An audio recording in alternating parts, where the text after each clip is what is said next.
இந்த வீடியோவில் நம்ம என்ன பார்க்க போறோம்னா, மீனராசிக்காரர்களுக்கு தமிழ் புத்தாண்டு 2026 எத்தகைய ஒரு ஆண்டாக இருக்க போகுதுங்கிறது சயின்டிஃபிக் வேதிக் அஸ்ட்ராலஜி முறையில் அறிவியல் சார்ந்த இந்திய வேத ஜோதிட அடிப்படையிலான ஒரு முறையில் நம்ம பார்க்க போகிறோம். இது மாதிரி பரிகாரங்கள், மூட நம்பிக்கைகள் அதுக்குள்ளெல்லாம் போகாமல் ஒரு ஒரு கிரகமும் ராசிக்கு ஒரு ஒரு இடத்துல இருக்கும் பொழுது, இந்தந்த அமைப்பில் இருக்கும் பொழுது, குறிப்பாக ஆண்டு கிரகங்கள் அமைப்பு இருக்கும் பொழுது எத்தகைய ஒரு பொது தாக்கத்தை, பொது பலனை அந்த ராசிக்கு கொடுக்க போகிறது, 2026 எது மாதிரி ஒரு மாற்றங்களை நம்ம எதிர்பார்க்கலாம் அப்படிங்கிறத மீனராசிக்காரர்களுக்கு தமிழ் புத்தாண்டு ஒரு வருட காலம் ஏப்ரல் 14 2024 ஏப்ரல் 13 2027 வரைக்கும் இருக்கான ஒரு ஆண்டு சித்திரை 1ஆம் தேதியிலிருந்து அடுத்த வரக்கூடிய ஆண்டு முடிவது வரைக்கும் எப்படி ஒரு தாக்கத்தை கொடுக்குது, எது மாதிரி ஒரு பலாபலன்களை மீனராசிக்காரர் கொடுக்க போகுதுங்கிறது துல்லியமா பார்க்க போறோம். இப்ப பாருங்க, மீனராசிக்காரருக்கு ஜென்மசனி நீடித்து கொண்டிருக்கிறது. இந்த ஒரு தமிழ் புத்தாண்டு முழுக்க ஜென்மசனி தாக்குதல் இருக்கதான் போகிறது. ராசிக்குள்ளேயே சனி இருக்கிறார். ஜூன் 1ஆம் தேதி குரு பயிற்சி ஆகிறது. தமிழ் புத்தாண்டு பிறந்து ஒரு 1.5 மாசத்துல குரு பெயரிக்கிறது அருமையான விஷயம். என்ன ஆகுது, தொழிலில் ஃபுல்லா ஃபோக்கஸ் பண்ணிட்டு இருந்த மீனராசிக்காரங்கள் 5ஆம் இடத்துக்கு குரு மாறுவது ராசியை குரு பார்த்து ஜென்மசனி தாக்குதலை குறைக்குது, பிரச்சனையை கொஞ்சம் தீக்குது. இதுவரை நம்ம என்னடா பண்ண போறோம், அடுத்தது நம்ம எப்படிதான் பண்ணி மீள போறோம், சில விஷயத்துக்கெல்லாம் நமக்கு ஆன்சரே தெரியலையே, சொல்யூஷனே கண்ணுக்கு தெரிய மாட்டேங்குதே அப்படின்னு இருக்கக்கூடிய வியாபாரிகளா இருந்தாலும் சரி, தொழிலதிபர்களா இருந்தாலும் சரி, பெரிய முதலீட்டாளர்களா இருந்தாலும் சரி, வேலையில இருக்கிறவங்களா இருந்தாலும் சரி, மாணவர்களா இருந்தாலும் சரி, இல்லத்தரசிகளா இருந்தாலும் சரி, சில விஷயங்களுக்கு ஒரு சொல்யூஷன், கிளாரிட்டி கிடைக்கக்கூடிய அமைப்பு ஜூன் 2026 புத்தாண்டு பிறந்து ஒரு 1.5 மாசத்துல இருந்தே உங்களுக்கு ஸ்லோவா உச்சகுருவின் பார்வை ராசி மேல விழுகும் பொழுது, அந்த சனி குருவின் பார்வை பெறும் பொழுது அதோட கோர ஒரு அமைப்பு குறைந்து ஓரளவுக்கு நல்ல பலன்களை கொடுக்கக்கூடிய அமைப்பு, மனம் கொஞ்சம் சாந்தப்படக்கூடிய அமைப்பு, சில சொல்யூஷன் கிடைச்சி, சில ஹோப், சில நம்பிக்கை பிறக்கக்கூடிய அமைப்புகள் கட்டாயம் உண்டு. ஸோ அதனால இந்த ஜூன் மாசத்துக்கு அப்புறம் புத்தாண்டு பிறந்து 1.5 மாசத்துல நல்ல அமைப்பை கொடுக்கக்கூடிய ஜென்மசனி தாக்குதலை கட்டுப்படுத்தக்கூடிய ஒரு அமைப்பு இருக்குதுங்கிறது நீங்க தெரிஞ்சுக்கணும். அதுக்கப்புறம் ஒரு 6-7 மாசத்துக்கு அப்புறம் பார்த்தீங்கன்னா ராகு கேதுவுமே 11ஆம் இடத்துக்கு போறாங்க. ராகு 11க்கு போறார், கேது 5க்கு வரார். ஸோ நல்லாவே ஒரு லாபம் பெறக்கூடிய அமைப்பு, புதுசாக நம்ம எதிர்பார்க்காத சில ஆப்பர்ச்சுனிட்டிஸ் வர்றது. அடடா இது பரவாயில்ல, இதை வச்சு நம்ம கொஞ்சம் பிரச்சனையை தீர்த்துக்கலாம். ஃபினான்ஷியல் பிரச்சனையாக இருந்தாலும் சரி, உறவுகளில் பிரச்சனையாக இருந்தாலும் சரி, ஹெல்த் இஷ்யூஸாக இருந்தாலும் சரி, இதெல்லாம் கொஞ்சம் சால்வ் பண்ணிக்கக்கூடிய அமைப்பு பிற்காலத்தில் அடுத்த வரக்கூடிய இந்த வருஷ கடைசியில் உங்களுக்கு வருது. ஸோ எப்படி பார்த்தாலும் நடக்கக்கூடிய இந்த தமிழ் புத்தாண்டு குரு பயிற்சி 1.5 மாசத்திலிருந்து நல்ல மாற்றத்தை மீனராசிக்காரர்களுக்கு கொடுக்கக்கூடிய அமைப்பு உண்டு. ஸோ கடந்த 6-7 மாசமாக ஜென்மசனி தாக்குதல்ல நம்ம கஷ்டப்பட்டு இருக்கக்கூடிய மன இறுக்கத்தோட உச்சத்துக்கு இருக்கக்கூடிய, அதுவும் சந்திரன் சனியோட சேர்ந்தோ, சனிப்பார்வை பெற்றோ, ராகு கேதுகளோட சம்மந்தப்பட்டோ ஒரு இருள் சந்திரனாக இருந்து மீனராசியில பிறந்தவங்களுக்கு இன்னுமே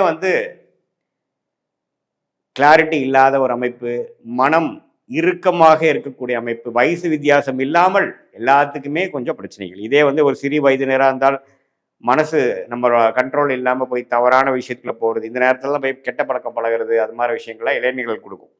ஸோ இளைஞர்கள்லாம் கொஞ்சம் கேர்ஃபுல்லாக இருக்கணும். ஆனால் ஜூனுக்கு அப்புறம் கொஞ்சம் நல்ல புத்தி வரக்கூடிய அமைப்புகள் உண்டு. இது மாதிரி கல்யாணம், திருமணம் எதிர்பார்க்குறவங்க கேர்ஃபுல்லாக பார்க்கணும். நீங்கள் தேர்ந்தெடுக்கக்கூடிய ஸ்பவுஸ் எப்படிங்கிறது பார்க்கணும், அவசரப்பட்டு முடிவு எடுக்கக்கூடாது. அதே மாதிரி வேலை தொழிலில் இருக்கிறவங்க கொஞ்சம் ஜாக்கிரதையாக எல்லாத்தோட டீல் பண்ணி பிரச்சனையை எமோஷ்னலாக அணுகாமல் லாஜிக்கலாக அணுகி அந்தந்த நேரத்தில் அதுக்கு வேணுங்கிற சொல்யூஷனை பெற்றக்கூடிய அமைப்பு இந்த ஜூன் மாதத்துக்கு அப்புறம் வருது.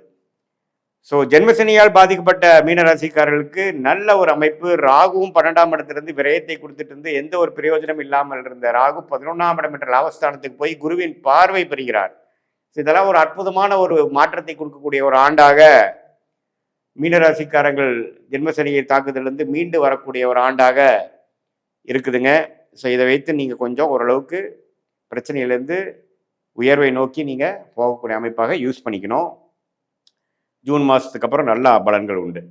ஸோ இது பொதுவான பலனே தவிர உங்களுடைய ஜென்ம ஜாதகத்தில் நீங்கள் பிறந்த தேதி, பிறந்த நேரம், பிறந்த உரை வைத்து வரக்கூடிய திருக்கணித பஞ்சாங்கத்தில் உங்கள் ஜாதகத்தை போட்டு நீங்கள் எந்த லக்னத்தில் பிறந்தீங்க, நீங்கள் மீனராசியில் ரேவதி நட்சத்திரமாக இருந்தாலும் சரி, உத்திரட்டாதி நட்சத்திரமாக இருந்தாலும் சரி, புரட்டாதி நட்சத்திரமாக இருந்தாலும் சரி, நீங்கள் எந்த லக்னத்தில் பிறந்தீங்க, லக்னாதிபதி எப்படி இருக்கிறார், என்ன தசாபுக்திகள் நடந்து கொண்டு இருக்கிறது, நல்ல யோகமான தசைகள் உங்கள் லக்னத்துக்கு போயிட்டு இருக்காங்கிறதெல்லாம் பார்த்து, நல்ல யோகமான தசைகள் போகும்பொழுது நான் சொன்ன பலன்கள் கொஞ்சம் தீய பலன்கள் குறைவாகவும், கொஞ்சம் சுமாரான தசை போகும்பொழுது நம்ம சொன்ன இந்த தீய பலன்கள் கொஞ்சம் அதிகமாகவும் இருக்குமே ஒழிய, மற்றபடி உங்களுடைய ஜாதகத்தை பார்க்கும் பொழுது இன்னுமே துல்லியமான பலன்கள் எடுத்து அடுத்த வரக்கூடிய 3 வருடம், 1 வருடம், 6 மாதம், ஷார்ட் டேர்ம் லாங் டேர்ம்ல எப்படி இருக்கு, எது மாதிரி திசையில் நம்ம வாழ்க்கை திரும்ப போகிறது, எது மாதிரி டெசிஷன் எப்போ எடுக்கலாம், எப்போ மாறலாம், எப்போ வந்து ஒரு இடத்த விட்டு ஒரு இடம் மாறக்கூடிய அமைப்புகள் இருக்கு, வெளிநாடு இப்போ, அரசு உத்தியோகமா, கார்ப்பரேட் லைஃபா, தொழிலா, வேலையா, குடும்பத்தில் உறவுகள், கல்யாணம் எப்போ, குழந்தை பேர் எப்போ எதிர்பார்க்கலாம், எப்போ வந்து நமக்கு சுப விஷயங்கள்லாம் தடைகள் நீங்க போகிறது, எப்போ கடன் அடையும், எப்போ பிரச்சனையிலேருந்து நான் மீண்டு வருவேன், இது மாதிரி பல விஷயங்கள் எந்த ஒரு மூட நம்பிக்கையிலையும் போகாமல், பரிகாரங்கள்லாம் போகாமல், எப்படி இருக்கு கிரகம், எந்த மாதிரி காமிக்குது, எது மாதிரி விஷயங்கள் நம்ம காத்து கிடைக்கிறது, எது மாதிரி திசையில நம்ம எது மாதிரி செய்தால் நம்ம வந்து உண்மையுமே நம்ம பலன்களை நம்ம வாழ்க்கை விஷயத்தை உண்மையுமே நம்ம மேம்படுத்த முடியும், நம்ம பொட்டன்ஷியல் எப்படி இன்க்ரீஸ் பண்ண முடியுங்கிற அளவுக்கு நம்ம கண்டிப்பாக சயின்டிஃபிக் வேதிக் அஸ்ட்ராலஜி முறையில் கண்டிப்பாக பார்த்து அதுக்கு வேணுங்கிற தீர்வுகளை தேர்ந்து எந்தெந்த டைம்லைன்ஸ் என்ன, எது மாதிரி யோகமான தொழில், யோகமான படிப்பு, யோகமான வேலை, எந்த துறை நமக்கு நல்லா இருக்கும், எந்த நேரத்தில் மாறலாம், எப்போ வந்து நமக்கு ஓரளவுக்கு எக்ஸஸ் ஆஃப் அமௌண்ட் வந்து உங்களுக்கு கடன் அடையும், எப்போ வந்து குடுக்கல் வாங்கல பிரச்சனை தீரும், எப்போ வம்பு வழக்குகள் தீரும், வழக்குகள் உங்களுக்கு சாதகமாக எப்போ வரும், எப்போ போடலாம், எல்லா விஷயங்களும் பார்த்தீங்கன்னா ஓரளவுக்கு சயின்டிஃபிக் வேதிக் அஸ்ட்ராலஜியில் உங்களுடைய இண்டிவிஜுவல் சார்ட் எப்படி இருக்குது, 9 கிரகங்கள் 12 கட்டத்தில் 27 நட்சத்திரத்தில் எப்படி படர்ந்து இருக்குது, அதை வைத்து உங்கள் கர்ம பலன் என்ன சொல்லுது அப்படிங்கிறத சயின்டிஃபிக்காக நம்ம பார்த்து அது மூலமாக நம்மளுடைய வாழ்க்கை முடிவுகளையும் திட்டத்தையும் திட்டி அது பிரகாரம் நம்மளுடைய டைம்லைன்ஸ் நம்ம போகும் பொழுது தேவையற்ற பண விரைவு, பண விரயங்கள், டைம் வேஸ்ட், சமய விரயங்கள், இது எல்லாத்தையும் தவிர்த்து நம்ம பிராப்தம் என்ன, நம்மளோட ஜாதகம் என்ன சொல்லுது, எந்த கிரகம் நல்லா இருக்கு, எந்த நேரத்தில் நம்ம பொறுமையாக இருக்கணும், எந்த நேரத்தில் வேகமாக செயல்படணும், எந்த நேரத்தில் ரிஸ்க் எடுக்கணும், எந்த நேரத்தில் மாறுவது நல்லது, மாறினா இந்த நேரத்தில் நல்லா இருக்குமா, எதை நோக்கி நம்ம போகலாம், நமக்கு அடுத்து வரக்கூடிய லாங் டேர்ம் பிளான் எப்படி இருக்குது, நம்ம நினைக்கிற மாதிரி வாழ்க்கை அமையிற மாதிரி இருக்கா, அல்லது நம்ம ரிஸ்க் எடுத்து நம்ம மாட்டிக்கூடாதா அப்படிங்கிறத எந்த விதத்திலையும் மூட நம்பிக்கையில் போகாமல் துல்லியமான பலன்கள் நம்ம கிரகம் எந்த அமைப்பில் இருக்குது, திக்பலம், ஸ்தானபலம், திருப்பலம் பொறுத்து உங்கள் கர்மா எப்படி செயல்படுங்கிறத துல்லியமாக பார்த்து அது மூலமாக நல்ல கிளாரிட்டி பெற்று வாழ்க்கையில் தேவையற்ற விஷயங்களை தவிர்த்து நேர்முகமாக போய் எந்த ஒரு எதிர்மறையான ஒரு எண்ணங்களை போகாமல் வாழ்க்கையில் எளிதில் வெற்றி பெற முடியும் என்று சொல்ல விரும்புகிறேன். மீண்டும் மற்றொரு காணொலியில் சந்திப்போம். நன்றி, வணக்கம்.